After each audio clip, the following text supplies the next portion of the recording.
Good morning, ma'am. As we present this PowerPoint presentation, let me first introduce myself. I am Natalie John M. Manigo, and this is what our PowerPoint presentation is about. We are going to discuss what is typography, the historical background, its origins, the examples, the old and new fonts, and how it is used from the following products and why is it important in our daily lives. So, to start this PowerPoint presentation, I will describe or define what is typography. So to start it, typography is everywhere we can look. Everything that a word we can see, such as the books we read, the websites we visit, and even in our everyday lives, such as we can see the street signs, the stickers of the written names of the brand or anything that is a product or the packaging itself. So for the next slide, we are going to talk about what is typography itself. So it is the arrangement of type which includes font size, style, as well as the space, the amount of the material of the lines, of the pages, and it is an art of forming or making the text more legible, clear, and visually appealing to the readers. So, typography's objective is to render content which is for us viewers can comprehend it, and it involves the font size, the appearance, and the structure which aims to elicit a certain emotions and convey a specific images. And in short, typography is what brings the text to life. So it is a representation of styles or the appearance of the text and how the text work as an art. And for the next slide, we are going to talk about the historical background of typography.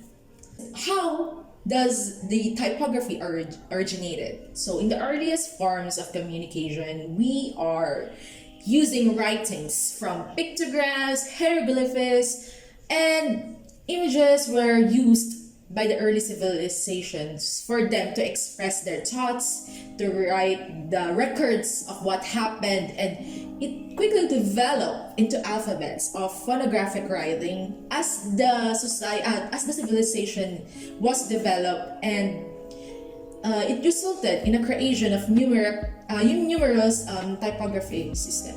So as we move, this is the one example of the pictographs that are used in the Egyptians period. And then for the next slide, the ancient era of how they use pictures. So they use their typography. It is way back on the ancient cave paintings of the 20,000 BC, and it was the first recorded written communication. And however, the formal writing is said to have developed in Sumerians at around 3,500 BC. And this transmission of complex of these ideas are more significant as I have said earlier that the civilizations as developed, so their handwritings and their way of communications has developed as well. So as the Egyptians started these symbols and ideograms for their writings and how they record the happenings during their era, and it is after some time it was developed by the Romans, adopted, and then they adopt the writings of the Greek, and using it expand the usage of alphabets. They use uppercase alphabets and lowercase alphabets that we are still using and up until this day. And these things help us to convey complicated ideas. Before, it was hard to explain what you're going to illustrate because you need to have some ink just to provide the information you need.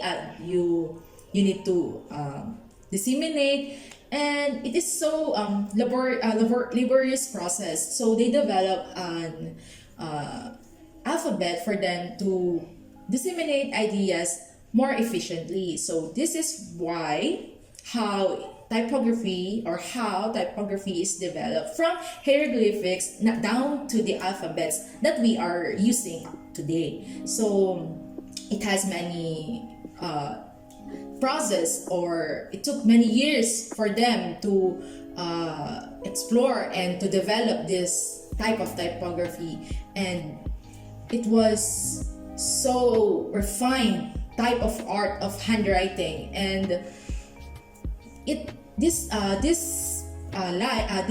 pattern of different scripts has influences the fonts that we are using today.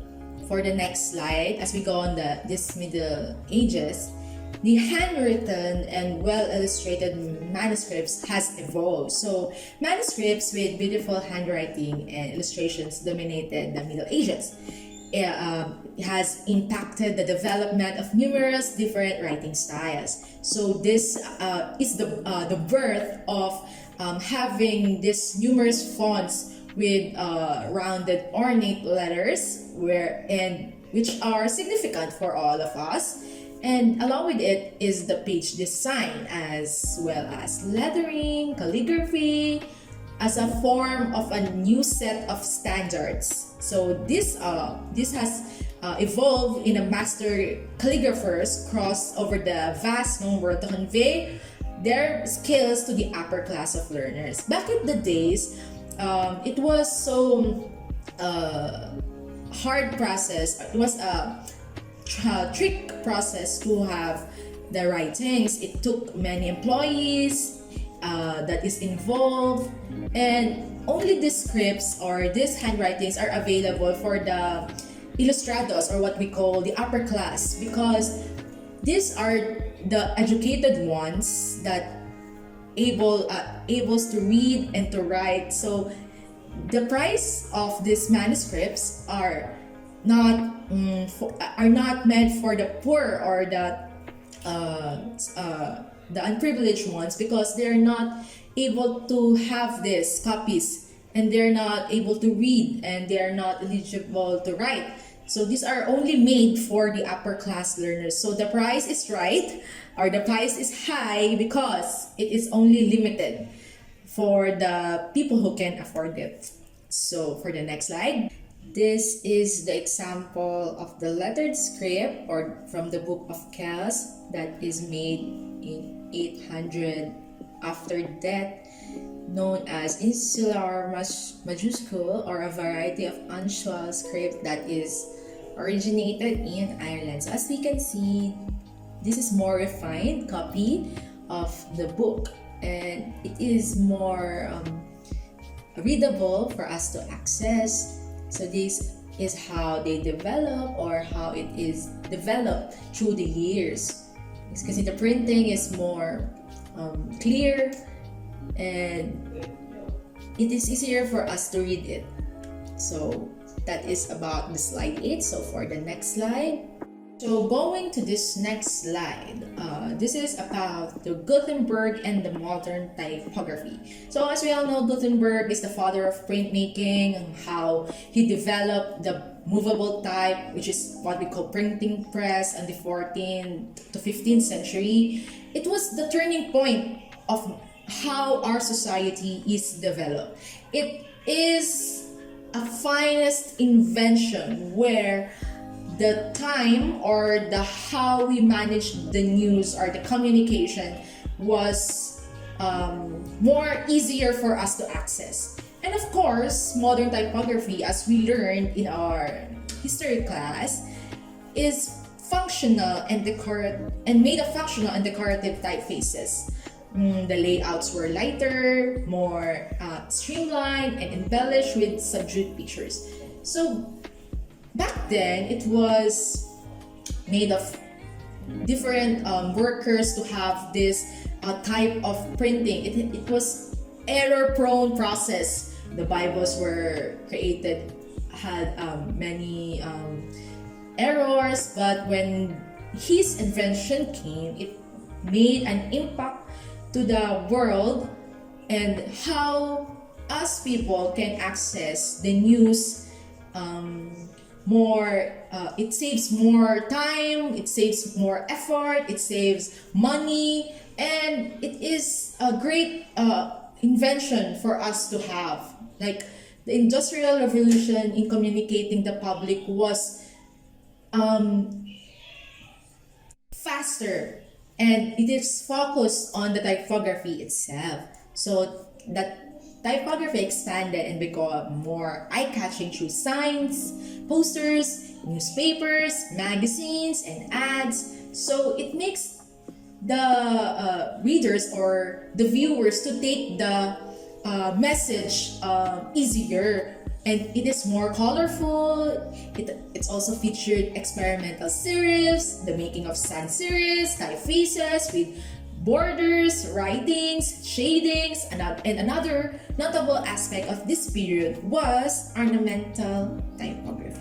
So in the 1800s, they saw a widespread of adoption from the medieval art and handcrafted original works of art, as well as significant growth in global artistic trends. So before, we just used this ink printing or woodblock ink printing, and then this type of printmaking developed for us to have an easier access of those mentioned.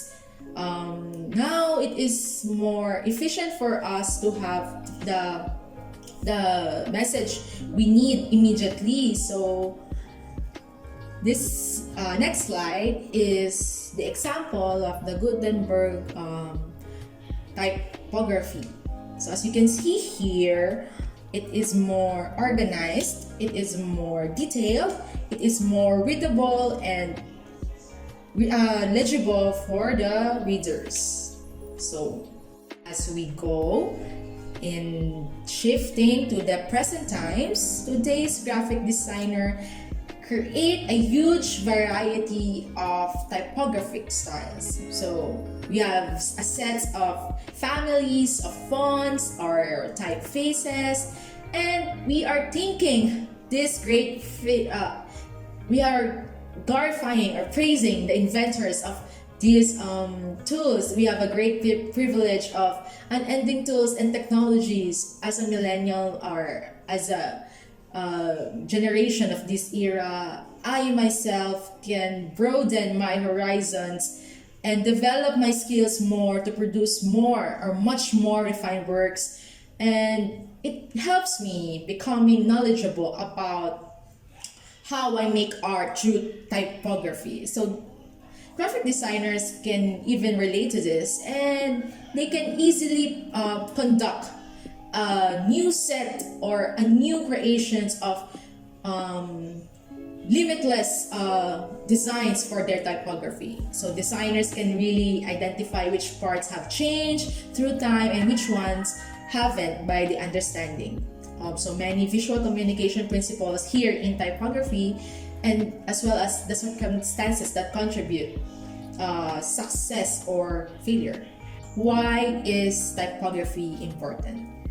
Typography is more than just choosing a beautiful font or an aesthetic font that you will display around the streets, but it is more than a vital component of user interface design. Because typography means the work of art that brings text to life. You're bringing the text to life. So by just putting this text or by just putting this kind of font, will it be justifiable? Will it be express something? Typography is your movement or your type of art that willing to express or imply a certain emotions within the text. So as a graphic designer, having a good typography will establish a strong visual hierarchy that provides a graphic balance for what we are making, such as websites and the products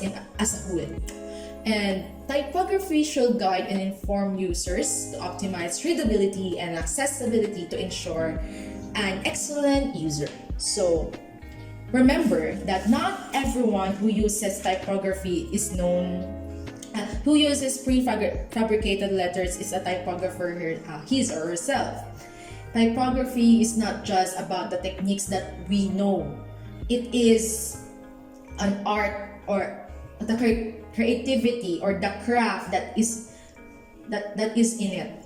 So it's not all about more than just a knowledge of knowing it, but also it is a skill that is required.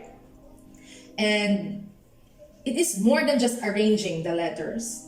It is how we arrange the letters to convey a certain meaning or a mood to impact our masses or make it appealing to others. The art of typography is more than just being a typographer. It requires an experience and the skills for us to have. So for this next slide, I am going to pass to the next reporter, which is Ms. Zephaniah Lumampas. In order to learn the anatomy of typography, we must learn from the basics of it. So, we shall start with the upper and lowercase letters. Upper and lowercase letters is the capital letters and the smaller ones. I like to think of it as the uppercase letters to be the grown-up versions, while the lowercase letters are the young ones. We use the uppercase letters for proper pronouns like names and places. Or we can also use it in all caps lock bold uppercase to write a title and for headers, while the lowercase letters are for the more casual settings and more readability. Then we have the ascender and the descender stroke. Ascender strokes is a vertical stroke that extends upwards above the X height, while a descender stroke is the part of a letter that extends below the baseline. They are like a mountain that has an up and down. A descender and ascenders are letters that extend past the baseline. As shown in the image below, if a stroke of the letter goes upward and away from the main body of the letter, we call that a ascender stroke. Meanwhile, an example of a descender is, as you can see in the image, the lowercase y, as the little area below the main V shape extends past that inside line. Another example of descender lowercase letters are G, H, P, and Q, while examples of ascender lowercase letters are B, F, H, K, L, and T. Next up is X height. X height determines the height of lowercase letters within a typeface. It is essentially the main body of letters, specifically for lowercase letters. Depending on the font style that you will choose, the X height will change in size. This height is pretty significant in the context of font shapes, since it is easier to read the fonts with greater X heights. Next up is baseline. It is the imaginary line on which letters sit horizontally. It is essentially an invincible line that we use to write down the letters. We use it as an anchor to place down the letters so we know where to place them in a design. A baseline can be a simple straight line, or it can also be wavy or curvy, depending on which idea of design you are aiming for. Then, finally, we have serif and sans serif. Serif types features the small decorative strokes at the end of characters. These details, however, are missing in sans serif styles. You can refer to the image below. Serif fonts tends to have these little strokes attached to the main part of the letters and are often used for more traditional projects. Sans serif fonts, however, don't have these extra strokes, and the word sans came from the French word which means without. They are also considered a more clean and more modern design fonts compared to serif. Then we have the counter and spine. They are fully or partially closed spaces found in letters like O, A, and B. If the letters isn't fully closed, then it's an open counter. You can also think of this as the body parts, like the spine. It is what keeps the bodies aligned and connected that we can see in the image S. Then we also have the ear and shoulder. An ear is a decorative detail that pokes out from letters like G, just like in the shown image, while a shoulder is a bump curve seen in letters like M and N. You can also think of it as a shoulder. There, in our body, it also curves. So now that I've discussed the difference between serif fonts and sans serif fonts, let us see some examples of the old fonts and new fonts. Firstly, we go ahead and look at the old fonts. Some examples of old fonts are ITC Galliard, Monotype Garamond, Bimbo, and Stempel Skindler.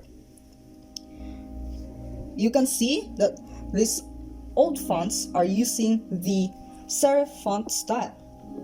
This is because the old style fonts are best type of fonts to use for large amounts of body text. They are more elegant and graceful compared to modern reinterpretations. Because of this, they are often used for traditional projects such as for books design, newspapers, and for certificates. Then we have the new fonts. The new fonts, examples of this are Roboto, Merriweather, Lato, and Playfair and Display. And as you can see in the example fonts, it is using the sans serif font styles. This is because they are more simple and more pleasing to the eyes compared to the serif font style. It is also because they look easier to read and are comfortable and easy for the eyes of those who are reading. The applications of typography.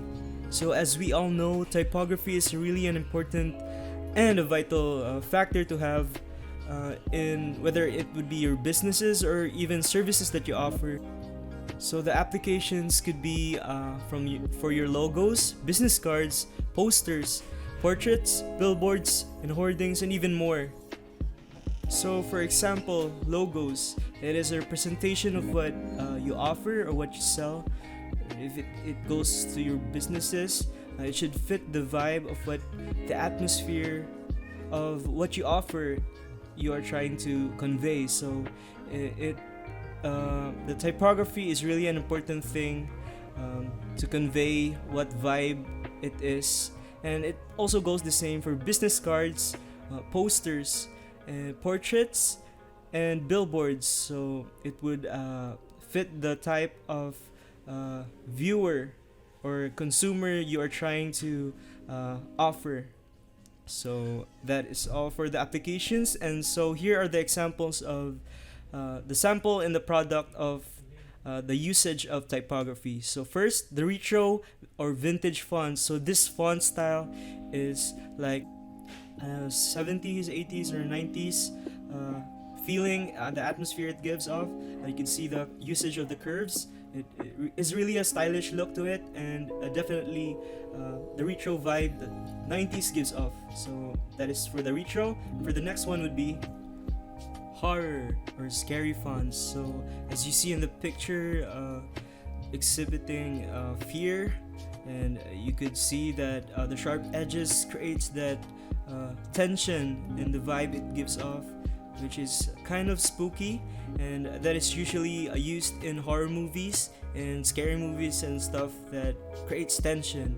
So like for example, this poster right here, it really creeps me off. So that is one example of a good typography usage.